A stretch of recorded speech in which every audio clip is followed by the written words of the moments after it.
Frederick Nietzsche ने कहा है कि लोग मुझसे पूछते हैं कि तुम क्यों हंसते रहते हो, तो मैं उनको क्या कहूँ। इसलिए हंसता रहता हूँ कि कहीं रोने न लगूं। अगर न हंसूं तो आंसू टपकने लगेंगे, इसलिए किसी तरह हंसकर अपने को भुलाए रखता हूँ। जिसको तुम मनोरंजन कहते हो वह क्या है और अपने को भुलाने के सिवाय। कोई चला फिल्म में, कोई चला नाटक में, कोई चला नाटक में, कोई चला नाटक में। पूछो कहाँ जाते हो, कहते हैं मनोरंजन को जाते हैं। मनोरंजन की इतनी क्या ज़रूरत पड़ी है। मनोरंजन की ज़रूरत ही किसको पड़ती है? जो दुखी है उसी को पड़ती है। सुखी को मनोरंजन की क्या ज़रूरत है? आनंदित को मनोरंजन की क्या ज़रूरत है? आनंदित व्यक्ति 3 घंटे किसी सिनेमा गृह की गंदगी में बैठने को राजी नहीं होगा कि जहां लोग सिगरेट और बीड़ी का धुआं उड़ा रहे हैं, जहां की सीटों में न मालूम कितनी बीमारियों के रोगाणु भरे हुए हैं, खटमलों का आवास है, जहां जहां न मालूम कहां कहां किस किस तरह के गंदे लोग रोज आकर बैठते हैं। और 3-3 घंटे तुम क्या देख रहे हो? पर्दे पर केवल धूप छाया का खेल। उसमें रो भी लेते हो, हंस भी लेते हो, उदास भी हो जाते हो, प्रसन्न भी हो जाते हो। मूर्खता की भी कोई सीमा होती है, और जानते भी हो भली भांति कि पर्दा है खाली। जब आए थे तब भी देखा था खाली है, जब जाओगे तब भी देखोगे खाली है, लेकिन बीच में भरमा लिया अपने को, और इसको कहते हो मनोरंजन। और इसके लिए पैसा भी चुकाते हो, इसके लिए कतार में खड़े होते हो, धक्कम धुक्की खाते हो, सोवत हो के ही नींद। कैसी नींद है तुम्हारी? क्या कर रहे हो? लोग ताश खेल रहे हैं, शतरंजे बिछाए बैठे हैं। उनसे पूछो क्या करते हो? कहते हैं समय काट रहे हैं। जैसे समय तुम्हारे पास बहुत ज्यादा है, इतना ज्यादा कि काटे नहीं कट रहा है। पागलो, समय तुम्हें काट रहा है और तुम कहते हो हम समय काट रहे हैं। और मौत जब द्वार पर दस्तक देगी तब एक क्षण की भी भीख मांगोगे तो एक क्षण भी न मिलेगा। रोगे, गिड़गिड़ाओगे, एक क्षण भी न मिलेगा। सिकंदर जब भारत आया और एक फकीर से मिलने गया। सिकंदर अपनी अकड़ में था, जीतता चला आ रहा था, कहीं हारा ही नहीं था। हार उसने जानी ही नहीं थी, हार उसका अनुभव ही नहीं बनी। इसलिए तो उसे महान सिकंदर कहते हैं। नेपोलियन को हार न पड़ा।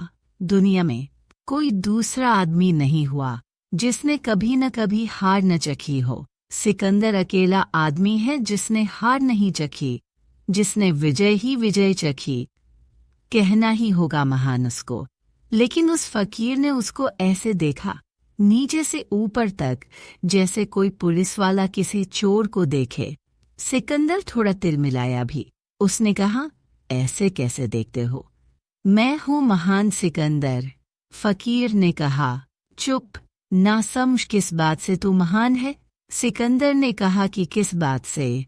सारी दुनिया को विजय किया हूँ। फकीर ने कहा एक बात सुन, मरुस्थल में तू खो जाए, रास्ता भटक जाए, प्यास तुझे लगे और मैं अपना यह लोटा, एक लोटा ही था फकीर के पास, इस लोटे में पानी लेकर हाजिर हो जाऊं और तू गिड़गिड़ाए कि मुझे पानी दे दो, और मैं कहूँ कि क्या देगा पानी के बदले में, तो तू बोल ज्यादा से ज्यादा कितना दे सकेगा? सिकंदर ने कहा अगर ऐसी हालत हो कि मरुस्थल में मर रहा हूँ, पानी के लिए तड़प रहा हूँ, प्यासा हूँ, तो अपना आधा राज्य दे दूंगा। लेकिन फकीर ने कहा आधे में मैं बेचता नहीं। तूने समझा क्या कि मैं बेच दूंगा ऐसे सस्ते में? ऐसा मौका मैं भी छोड़ूंगा? कुछ और आगे बढ़, लेना ही हो तो हिम्मत कर, कंजूसी न चलेगी। सिकंदर ने कहा अगर ऐसी ही हालत आ जाए तो अपना पूरा राज्य भी दे सकता हूँ। तो उस फकीर ने कहा तो बस हो गया मतलब हल। मेरे लोटे भर पानी की कीमत है तेरे राज्य की, तो मेरा लोटा तेरे राज्य से कुछ छोटा नहीं है, तो तू क्यों अकड़ा हुआ है? ऐसी क्या अकड़, एक लोटे पानी में बिक जाएगा। और मैं तुमसे कहता हूँ, उस फकीर ने कहा कि जब मौत द्वार पर दस्तक देगी तो तू पूरा राज्य भी देगा तो भी क्षण नहीं पा सकेगा। और यही हुआ। सिकंदर जब वापस जा रहा था भारत से तो रास्ते में मर गया। मरते वक्त सिर्फ अपने घर से 24 घंटे का फासला था।